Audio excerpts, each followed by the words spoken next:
ভূমিকম্পের সময় করণীয়। ভূমিকম্প হঠাৎই আসে, তাই আতঙ্কিত হবেন না। আল্লাহকে স্মরণ করুন। এতে মন শান্ত থাকে এবং সিদ্ধান্ত নেওয়া সহজ হয়। ভবনের ভেতরে থাকলে ড্রপ কভার হোল্ড পদ্ধতি অনুসরণ করুন। সম্ভব হলে বালিশ, কুশন বা শক্ত বস্তু দিয়ে মাথা ঢেকে রাখুন।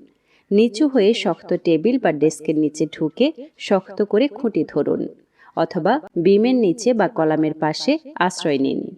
বারান্দা, ব্যালকনি, জানালা, বুকশেলফ, আলমারি, কাঠের আসবাব বা ঝুলন্ত কোনো ভারী বস্তু থেকে দূরে থাকুন।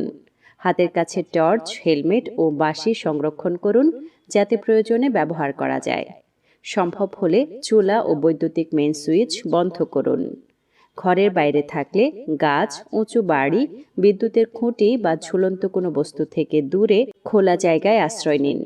গাড়িতে থাকলে ব্রিজ, ওভারব্রিজ, ফ্লাইওভার, গাছ ও বিদ্যুতের খুঁটি থেকে দূরে ফাঁকা স্থানে গাড়ি থামান।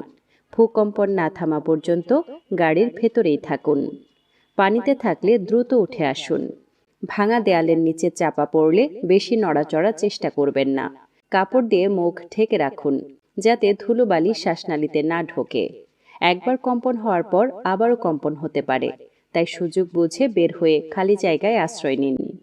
উপরতলায় থাকলে কম্পন বা ঝাঁকুনি না থামা পর্যন্ত অপেক্ষা করতে হবে। তাড়াহুড়ো করে লাফ দিয়ে বা লিফট ব্যবহার করে নামা থেকে বিরত থাকুন।